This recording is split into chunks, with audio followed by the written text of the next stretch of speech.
Assalamualaikum warahmatullahi wabarakatuh.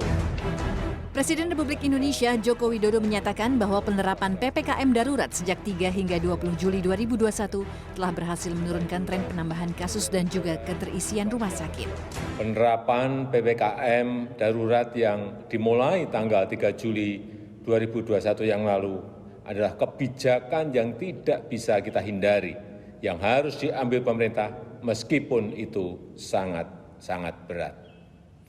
Ini dilakukan untuk menurunkan penularan COVID-19 dan mengurangi kebutuhan masyarakat untuk pengobatan di rumah sakit, sehingga tidak membuat lumpuhnya rumah sakit lantaran overkapasitas pasien COVID-19, serta agar layanan kesehatan untuk pasien dengan penyakit kritis lainnya tidak terganggu dan terancam nyawanya.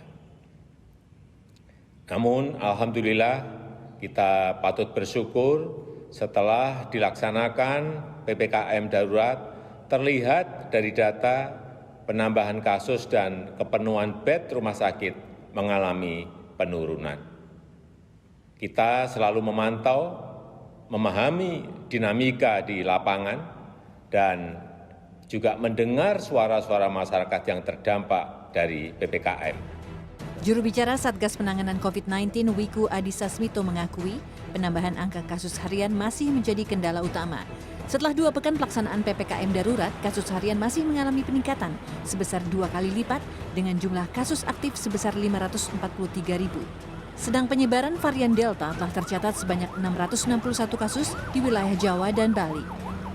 Desa atau kelurahan yang tidak patuh memakai masker paling banyak terdapat di Banten sebesar 28,57%,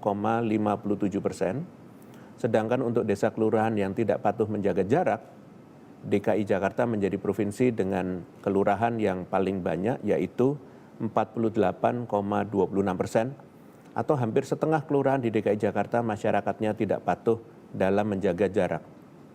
Mengacu pada data tersebut, maka pengawasan dan tindak tegas pelanggaran protokol kesehatan perlu menjadi salah satu hal penting yang perlu direncanakan dengan matang pelaksanaannya sebelum relaksasi dilakukan. Namun kebijakan PPKM darurat yang telah berlangsung selama 2 pekan ini memiliki dampak positif terhadap turunnya angka bed occupancy ratio atau BOR serta mobilitas masyarakat di wilayah Jawa dan Bali. Tim Liputan CNN Indonesia.